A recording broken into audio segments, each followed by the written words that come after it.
All right, everyone. Happy Thursday. Here again, live in the group.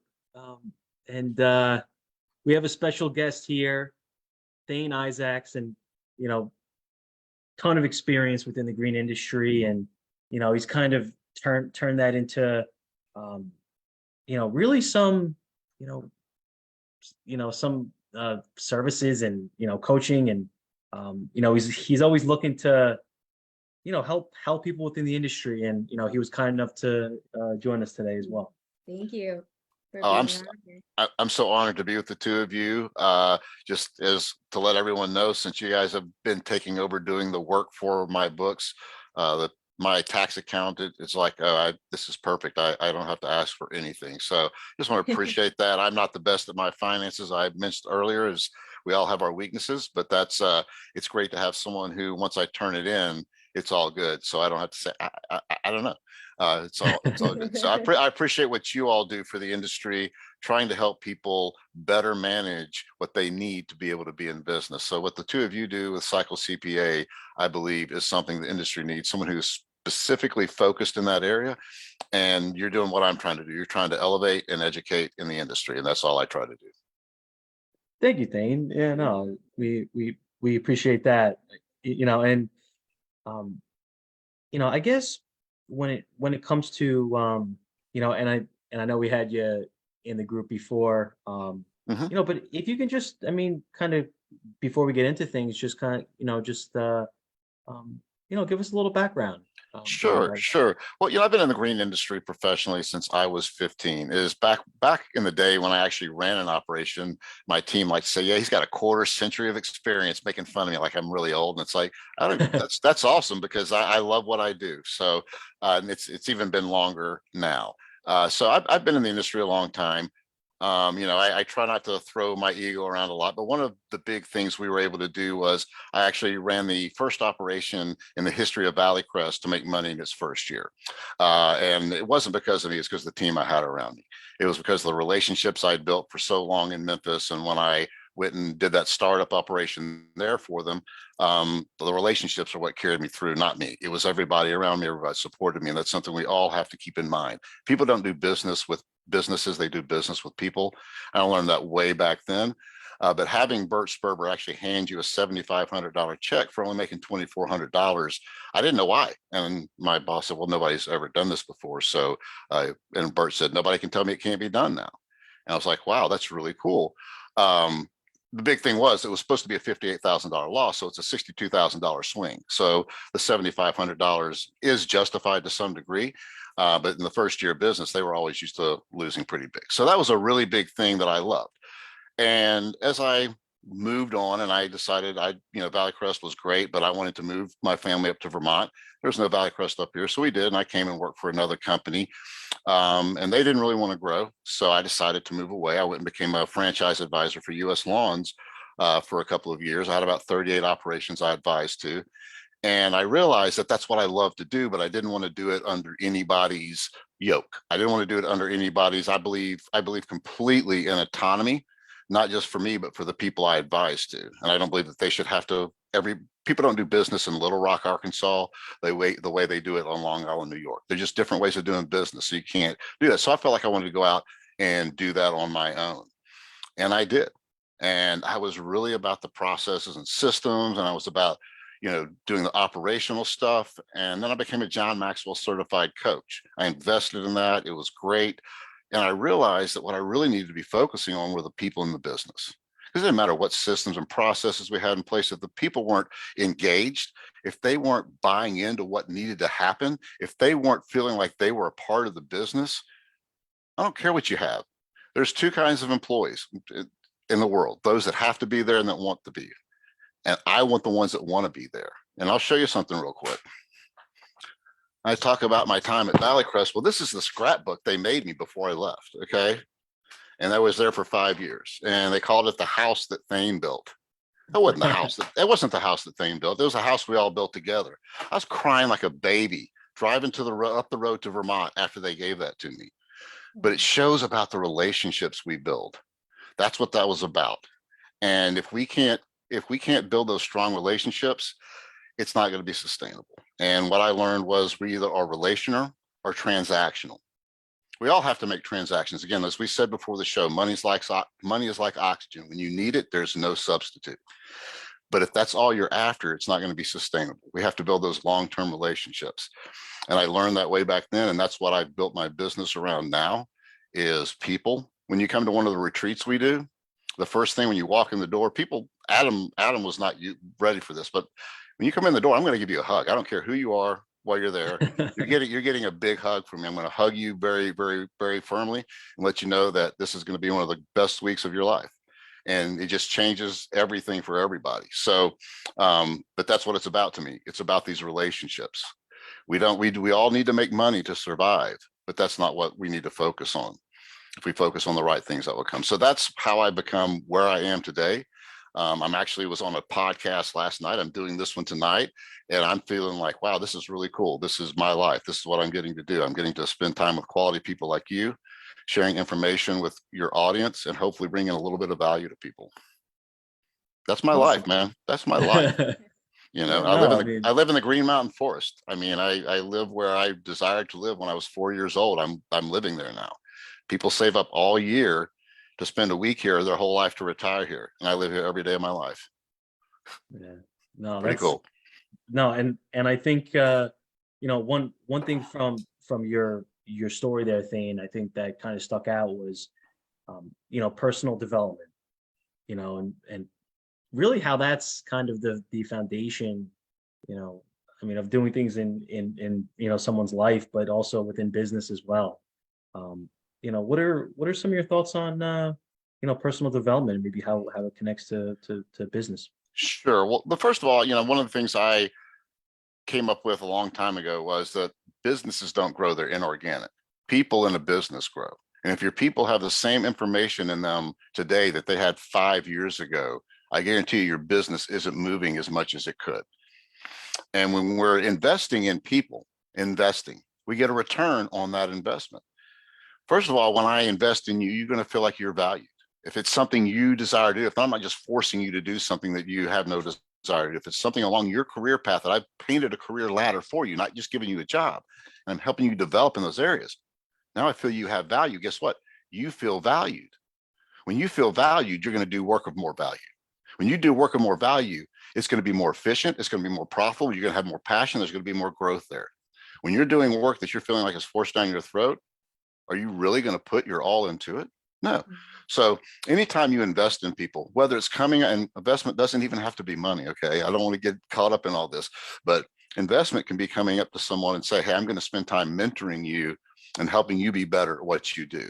Every business should have a mentoring program where they have people that work with them that mentor other people to help develop those teams. So many people don't, but that's how we grow businesses. One of the big things, my platform is Leaders Building Leaders. It's something I teach. And my belief is the more we can get the people around us to do, the more we can do. That's how we took an operation back in the 90s and 2000s from $680,000 the first year to 3.25 million the fifth year. That's how we did it, was because we had that organic growth. There was never a time you could apply for a position if you hadn't trained someone under you to take your spot. You had to have someone ready to fill your role, or you weren't even able to apply for the position because I can't. No. And this made everybody training their replacements who wanted to move up. And that's how you're able to grow, because you don't have to worry about what spots am I going to fill, because also that person has to be training someone to take their place. So there's never a, who are we going to have to do this? You've got 3 people ready, and you've got people ready to fill their roles. The only people you need to bring in are the ground people, the frontline people, the new trainees, which you're dealing with that all the time. And it also gives people a career path, knowing that if you do these things, doesn't guarantee you the job. You have the right to apply for the job. And we didn't bring people from outside, even if you were a college graduate, which I had the top of the class from Auburn, Russell Wood. He's now works in the Gulf State Horticultural Expo. And it's, I think, part of the Alabama. He does a lot of the lobbying for the state as well, for the green industry. He came to work with us. And, it's like I had those great people, but he had to spend time in the field. He didn't come out of college and become a manager. He had to actually run a crew. because you have to learn what you're teaching. You have to learn what you're managing. If you're not willing to give that sacrifice, you're not for me. Sacrifice before reward, everybody. If you're willing to pay the price, you're going to go far. If you're not, you can go work with somebody else. I don't care. And it's that whole standard we set. It's not a rule. It's a standard. It's not, it's like, no, I don't believe in rules. I believe in standards. It's like, this is how we do it. It works this way. I promise you. So those are some of the things that we were able to do back then because of the quality people I had around me and because of everybody's input. Everybody who put into that scrapbook, put into building that operation, because we met, King Arthur, we met in a round circle every week. We didn't have a square table. There was nobody at the head. And they could call me out in a heartbeat, because that's what you need to be successful. You don't need people to say yes. A leader is truly a leader, not when he questions everybody, but when everybody can question him. That's when a leader is truly a leader. When everybody on that team can question, what the hell are you talking about? Are you out of your mind? And if that leader can't take that, he's not a leader. He's a dictator. He's got to be able to hear those people who have entrusted their career to him to say, wow, okay, maybe I was wrong. I can't always think I'm right. I've got to go into this, maybe I'm wrong, so I can learn from all of these people. If I think I know all the answers, I'm not going to learn from the people around me. So let me hear from them. And if I am wrong, let's filter it and let's make it right. But we can't do that. If we're the boss and we think we're unquestionable, then we're not going to hear all the great ideas out there. You're not going to, that innovation that we talk about so much, you got to have. What do you think? Yeah, no, that's awesome stuff. And a couple things kind of stuck out to me. I think, I know you had mentioned kind of the transactional relationship versus kind of building the relationships, and I would say that probably even goes along with dealing with customers as well. Building that relationship. And I if there's someone out there listening and maybe they've started to build their business and they haven't been prioritizing relationships, and maybe even some of the soft skills, and how would you recommend for them to kind of start in the right direction? Well, first, we have to stop seeing them as clients. We have to see them as people. We have to see them as not stopping in just to try to upsell them, but stopping in to check in on them. Hey, I know it's budget season right now. One of the clients I have out in Sacramento, they had a great idea. It's budget season out there, and they did these budget survival kits that they're dropping off to their not just the people they want to have relationships with, but the people they currently have relationships with. So both of those. And they're taking these kits and stopping by and say, hey, no, it's a tough season right now. It's got a shot. It's got like a 1 shot of Tito's vodka in it. It's got some Tylenol in it. It's got a power bar in it and a shot of espresso in it, and a little jar. Wonderful idea. So how do you make it fun for people to see you? How do you make it more than about the work? Because I can tell you right now, when I used to run an operation, any operation I've been a part of, and if somebody jumped out of their car and they had a bunch of pamphlets in their hand, I'm running out and saying, hey, Jennifer, I'm not here. I'll be back in 15 minutes. When they're gone, they can leave the stuff. But I don't want some, but if someone's coming with a bunch of fun stuff, hey, they got some balls or they got some donuts or they got whatever for the crew. Hey, this is awesome. Come on in. And we've got to make it fun. We got to make people want to see us. Look, when I had an operation, we had a basketball goal. My regional managers from all over the country who came to visit me, and they knew this, you're not going to do an audit with me till you play me in a game of horse. And none of them could beat me, but it was made it fun. They're like, we love to come here because it's fun. How do we make it fun? We can still be serious. We can still do what we do serious, but it doesn't mean every bit of it has to be boring and bland. And how do we make people want to see us coming instead of going, oh my God, here comes Thane again. I got to get out of here. He goes, oh man, here comes Thane. What's he got this time? What's he going to pull out this time? Like we did the Hounds of Business last night, okay? And I didn't do this because I wouldn't blow their show up, but I came on wearing a dog mask and actually a wolf mask for the Hounds of Business, going woo woo woo, because and they're like, oh my God, this is gonna be a party. It's like, you're right, it is, because I'm gonna have fun. I'm gonna enjoy what I do. I want people to enjoy what they do. Life is hard, but it doesn't mean that we have to be miserable dealing with it. So that's just my thing is, how do we face life? How do we face the things we have to deal with? And who do I want people to see me as? Do I want them to see me as a miserable? That's what Scott says. I know you guys had Scott on a little while back. He's like, most people your age in this industry are crusty old men. I said, I am a crusty old man, but I'm still having fun, you know? So I'm old, I always say I'm older than white dog turds, and that's okay. I'm always having fun what I'm doing. And I want to do that for the rest of my life. This is, you know, retirement. That's you get to do what you want to do when you retire. That's what I'm doing right now. So why did I ever retire? You know, that's not what we want to do. Very cool. And you know, I think it's funny. Some of the best answers are just really simple. You know, I think you know, like not forgetting to have fun. Mhm. You know, making it more of a human experience. You know, and I guess even kind of connecting it back to some of the personal development, Dean. Um, you know, do you have like a set of um, fundamentals or you know, like a structure to how you approach that? Well, I mean, first of all, I think people have to decide what their idea of what they're trying to achieve is. They start have to writing out their goals, have to figure out what it is they want to achieve. One of the things I ask when I start working with people is, do you feel successful?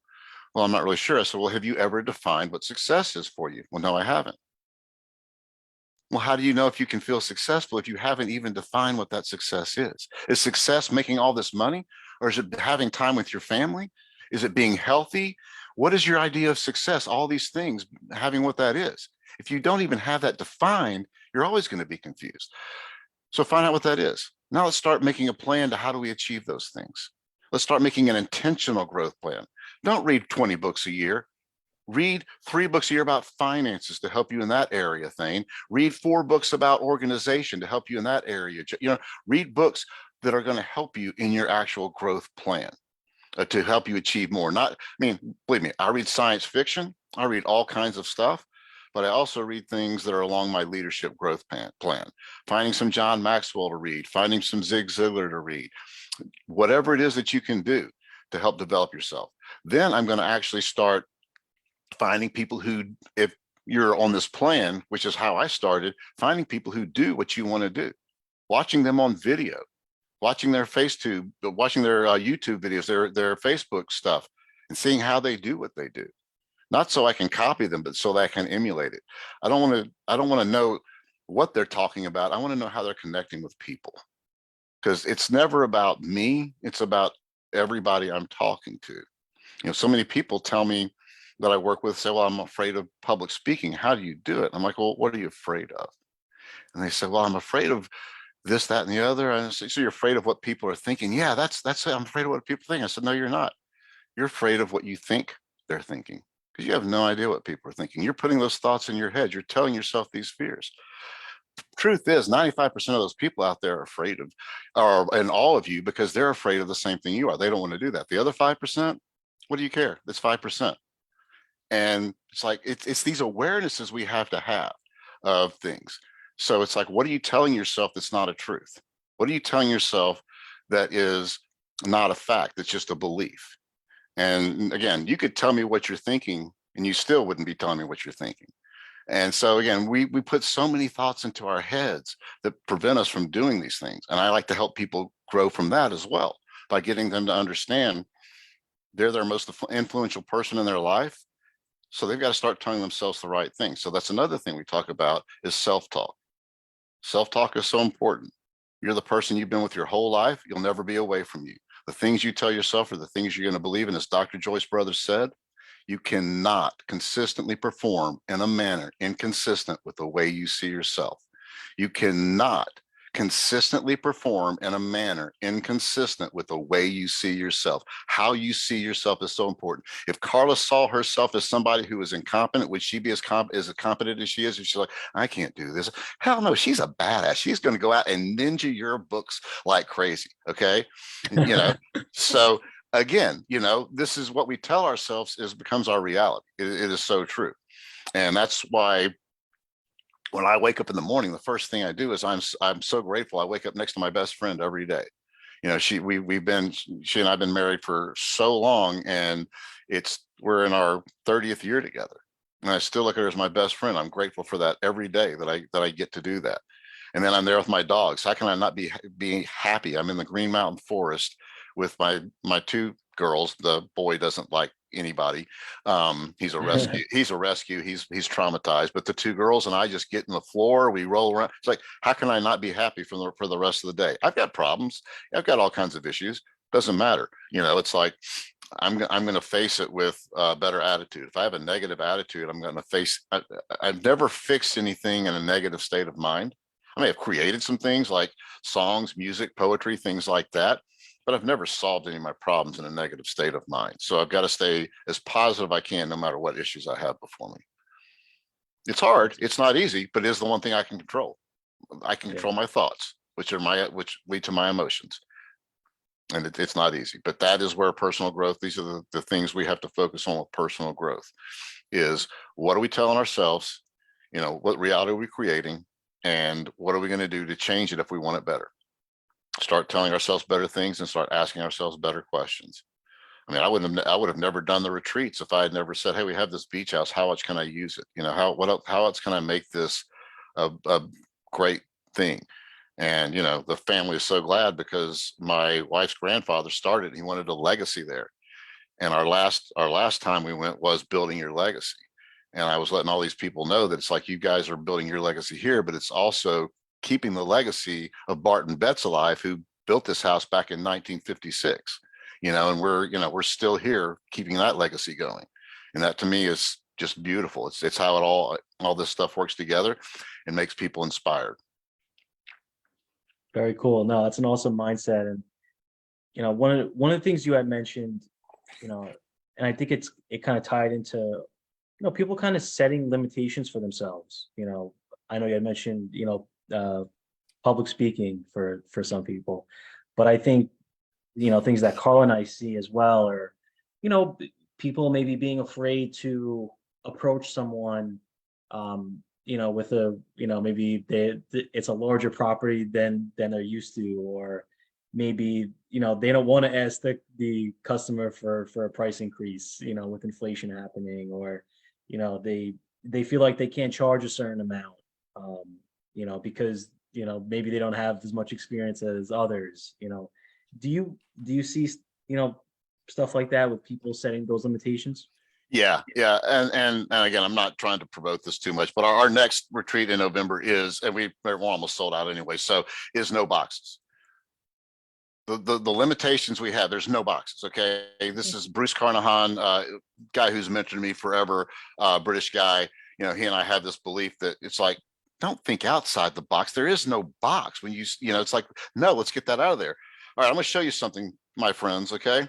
My wife has a store. It's a lingerie store. It's called Lepesh Lingerie.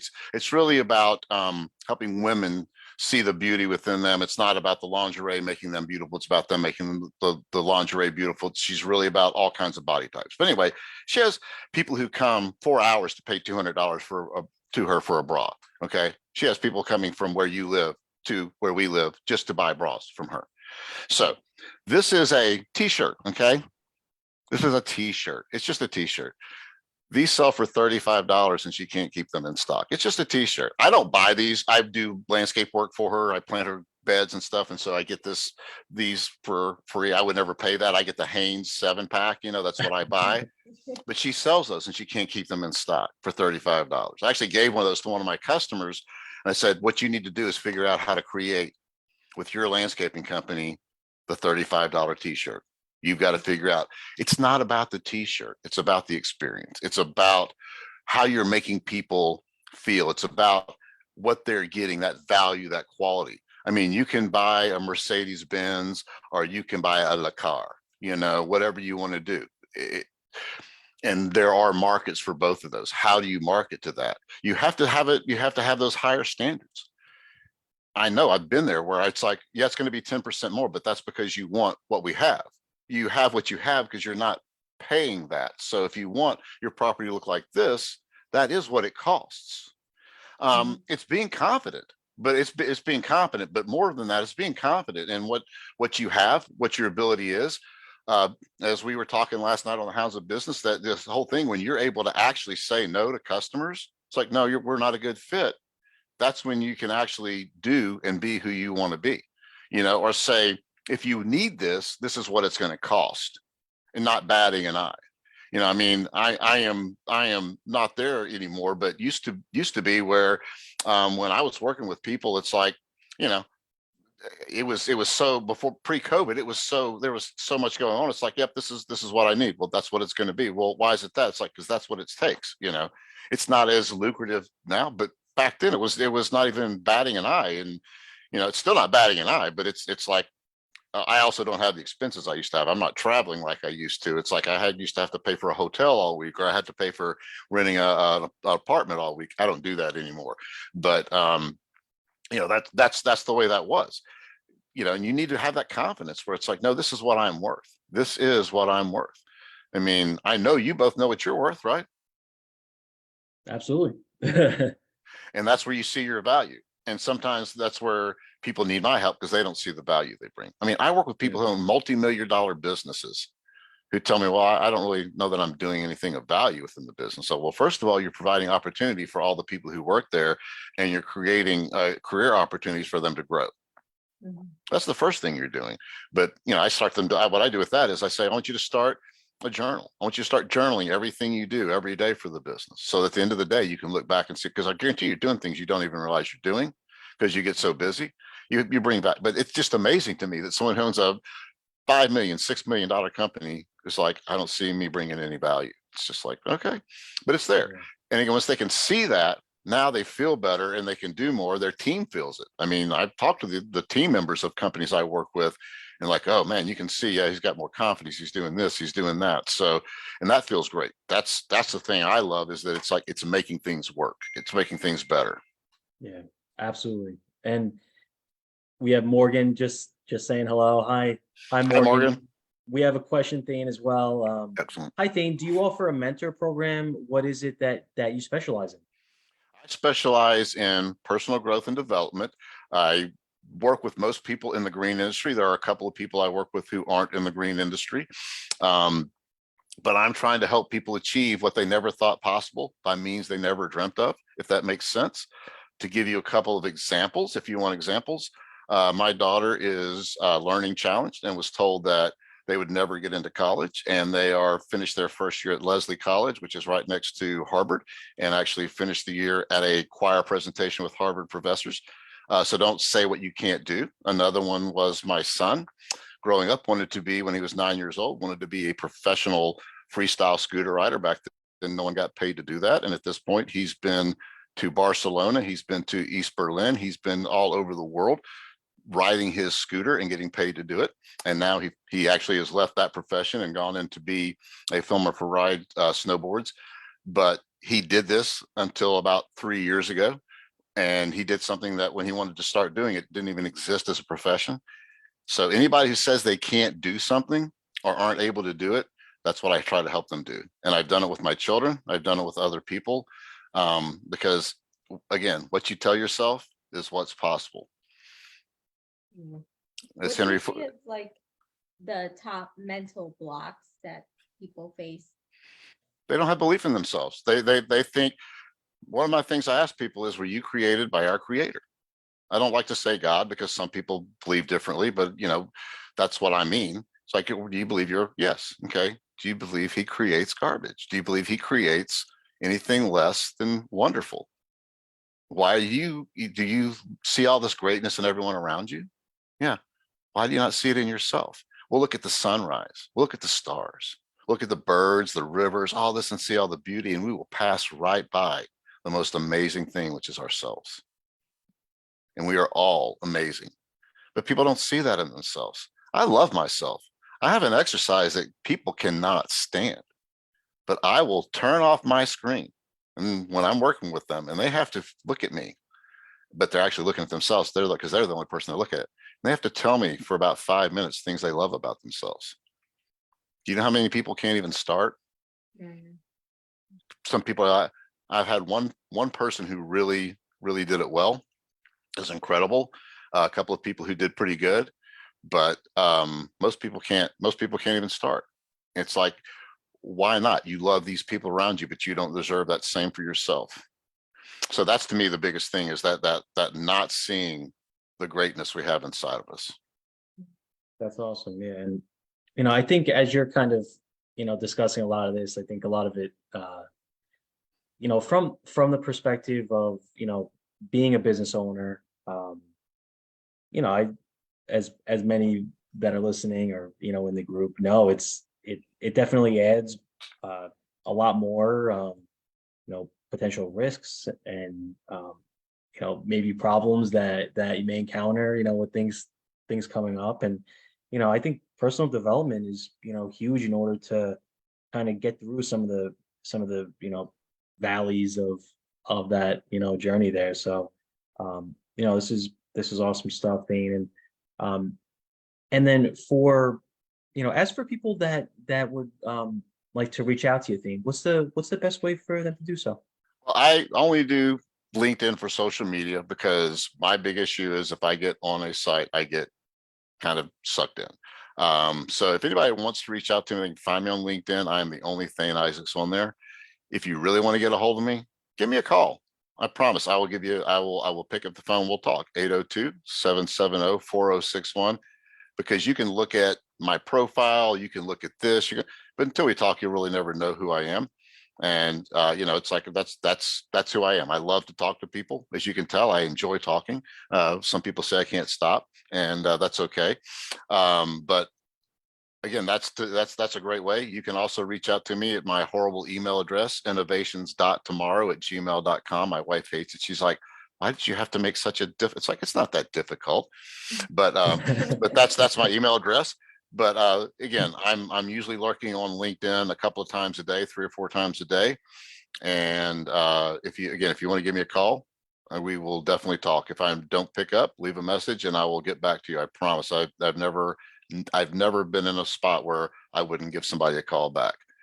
So even to say, hey, we're not a good fit, but I might know somebody who can help you, because I'm not a fit for everybody. I'm a fit for some people. And if somebody does want some help and wants to know some things, I have a plethora of coaches who have specialties that I can put you to that might be able to help you better than me if I can't help you. Awesome, Thane. And yeah, definitely connect with Thane on LinkedIn. He's got some great content there. And before we go, if anyone else has any questions, please write in the comments. But Thane, is there anything else you'd like to leave the community with here?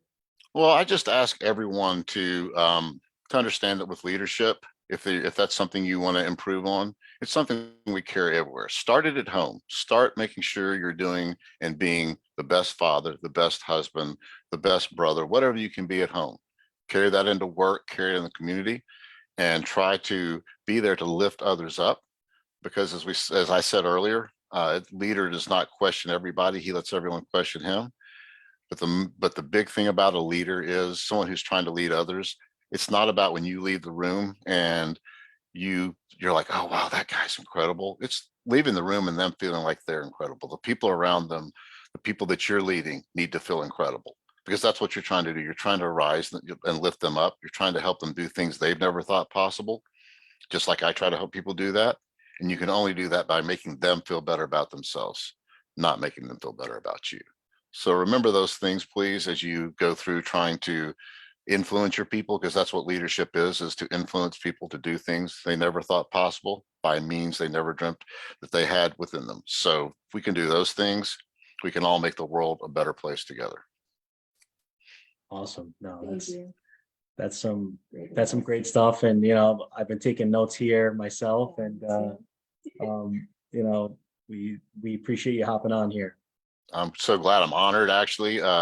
Always love to spend time with the two of you. You're great. You're as a working couple, you seem like you got it all together. So that's tough. I know my wife and I used to do it, and people couldn't believe that we didn't argue all the time. It's like, no, she's the boss. I'm not arguing with her. I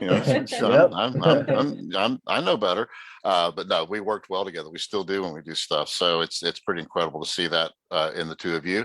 And again, thank you for having me. Thank Awesome, you. Thane.